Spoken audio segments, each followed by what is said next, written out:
diretamente dos estúdios Adailton Tiburcio Pictures.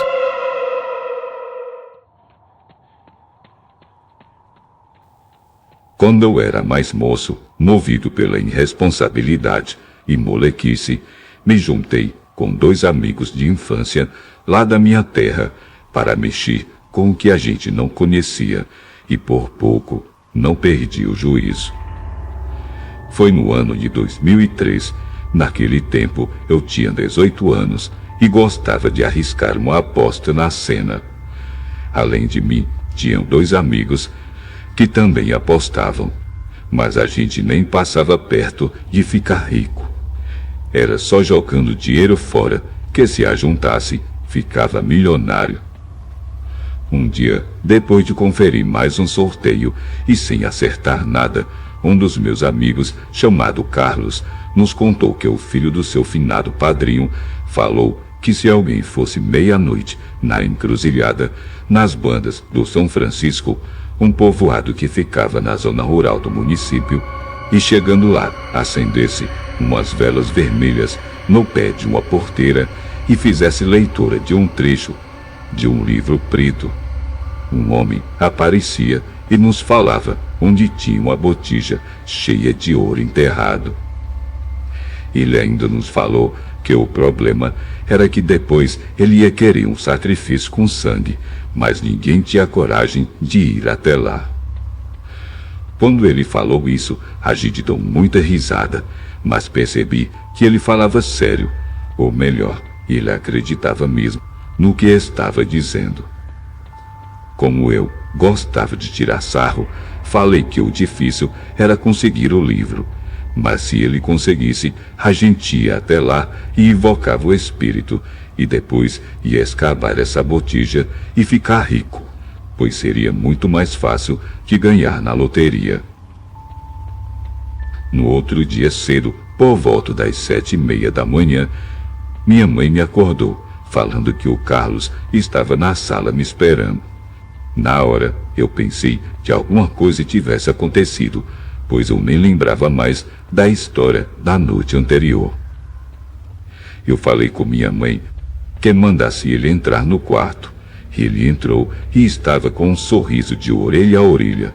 Ele carregava uma mochila pequena nas costas. Depois, ele sentou e a abriu, e dentro dela tirou um livro velho, grosso, de páginas amareladas e cheio de poeira. E quando vi aquilo, perguntei: "O que é esse aí, homem? Tu vai ler alguma história para mim?" E comecei a dar risada. Ele também riu e depois me disse que tinha conseguido um livro de capa preta. Foi então que ele falou que o livro tinha feitiços para invocar os espíritos. Segundo ele, seu padrinho tinha o livro e emprestou, só que me recomendou que ninguém podia tocar, apenas ele. Carlos sempre gostou de inventar mentira. Ele era como eu, gostava de falar, uma mente fértil, e eu acabei entrando no que acreditava ser uma brincadeira e combinamos de aparecer lá na sexta-feira, depois da meia-noite, e fazer o ritual e invocar o espírito que nos ajudaria a enriquecer.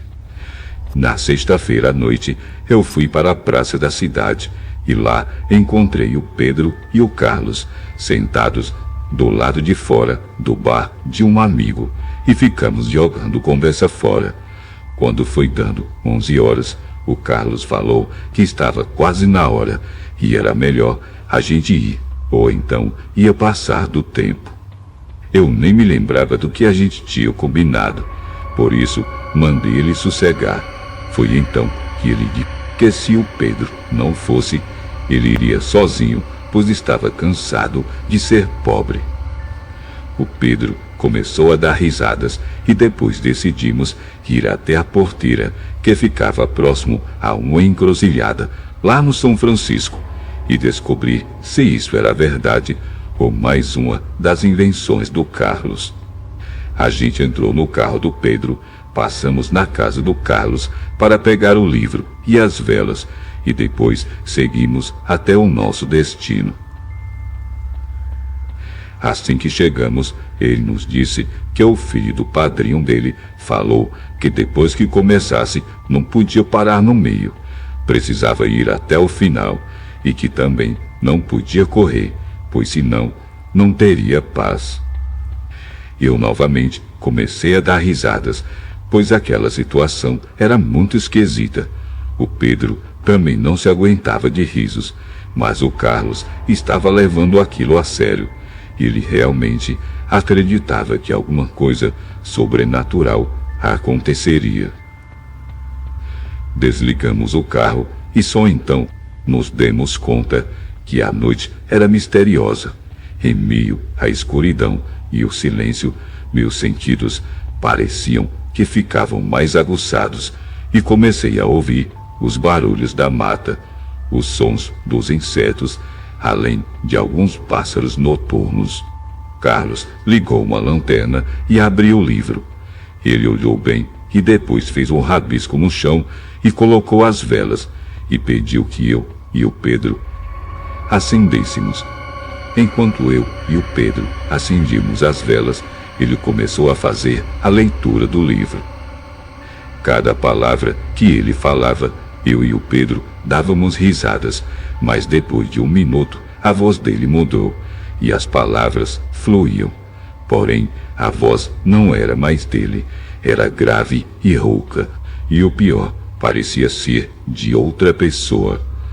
Naquela hora, a brincadeira perdeu a graça e o sentimento de medo tomou conta de mim e do Pedro. Nós ficamos sem entender nada, pois alguma coisa sobrenatural estava acontecendo com nosso amigo. Eu pedi para que o Carlos parasse com aquilo.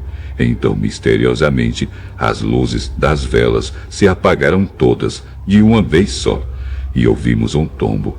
Alguns segundos depois, misteriosamente, as velas acenderam outra vez e então vimos o Carlos desmaiado, caído no chão. A gente começou a balançá-lo e ele rapidamente retornou à consciência e levantou. Naquela hora, quando olhei para a porteira, vi um homem vestido com uma roupa que lembrava um militar do passado. Porém, eu sabia que aquilo era algo de outro mundo e que a gente tinha feito besteira. O homem olhou para nós e, com a voz idêntica a que o Carlos leu o livro, falou que podia nos fazer ricos e que tinha algo para contar. Quando ele falou isso, quem quase desmaiou dessa vez fui eu, mas aguentei firme. Então, pegamos o livro e entramos no carro. Saímos correndo de lá, pois de alguma maneira a gente tinha libertado alguma coisa. Enquanto a gente se distanciava da porteira, o Carlos ficou berrando, dizendo que a gente tinha que voltar e ouvir o que ele ia nos dizer, e que agora ele não ia nos deixar em paz. Ele ia aparecer para a gente até nos contar onde a botija estava escondida e também queria o sangue. Voltamos para a cidade. Pedro me deixou em casa e seguiu com o Carlos no carro, pois eles moravam mais à frente. Meus pais e meus irmãos estavam dormindo, por isso não fiz muito barulho. Fui até o banheiro, tomei um banho e caí na cama. O cachorro que eu tinha começou a latir no portão. Ele latia e saltava como se tivesse alguém do outro lado do muro. Como o portão é de madeira, não tinha como eu saber quem estava lá. E naquela noite demorei muito a dormir, pois além do medo, o cachorro não saiu mais de perto do portão. No outro dia, acordei com a sensação que eu tinha levado uma surra bem dada. Eu estava todo quebrado e uma sensação de fraqueza, mas preferi não falar ainda do que aconteceu, pois eu sabia que meus pais ficariam bem bravos. O dia passou e eu não coloquei a cara do lado de fora, e quando chegou a noite, fui deitar bem cedo, antes das 8 horas. Minha mãe ainda perguntou se eu estava bem, e falei que sim, que estava apenas cansado. Quando deu meia-noite em ponto, meu cachorro começou a latir novamente, mas dessa vez eu perdi a paciência e abri a porta da frente e fui ver o que estava acontecendo. Mas era melhor que eu tivesse ficado na minha cama, pois quando abri o portão, do outro lado da rua estava o mesmo homem que eu vi na porteira. Tremi de medo, o coração disparou e me arrepiei. Porém, o pior ainda estava por vir. Ele deu um passo e a cabeça pareceu sair do pescoço. E ele veio na direção do portão onde eu estava. Eu fechei o portão e corri para dentro de casa. Entrei em meu quarto e me enrolei dos pés à cabeça. Não sei se foi medo, mas naquela noite ouvi passos em volta da casa e meu cachorro latia e corria o tempo todo, até eu dormir ou desmaiar de medo. No outro dia, não aguentei e falei com meus pais sobre o que estava acontecendo. Minha mãe acreditou, mas meu pai me perguntou se eu estava usando drogas e eu disse que não. Mais tarde, ele foi até a casa do Carlos e os pais dele falaram que o menino estava trancado dentro do quarto, apavorado. Com Pedro aconteceu a mesma coisa. E eles disseram que o homem da porteira veio atrás e bateu na porta da casa deles também, enquanto os pais dormiam, e também amanheceram bem cansados. Os nossos pais foram falar com o filho do padrinho de Carlos. Ele confirmou tudo e a confusão quase termina em tragédia. Mas depois todos se acalmaram. Ele disse que iria resolver, mas precisava que a gente fosse com ele. Naquela noite, nós 4 voltamos até a porteira. Ele falou algumas palavras, assim como Carlos fez. Enquanto ele lia as palavras do livro, nós ouvimos barulhos macabros em nossa volta. Depois começou uma ventania e após alguns minutos as velas se apagaram. Então entramos no carro e voltamos para casa. O filho do padrinho do Carlos disse que a gente podia ficar tranquilo, que o mal estava desfeito.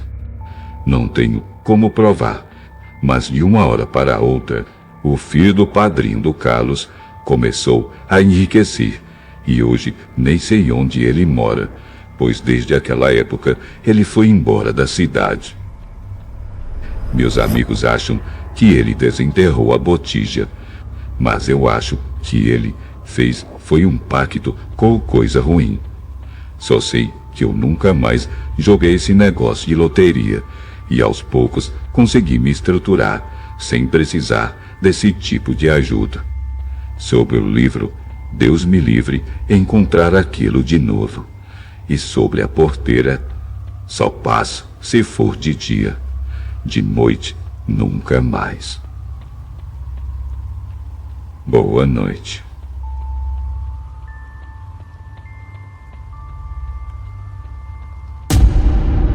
Diretamente dos estúdios Adailton Tibúcio Pictures.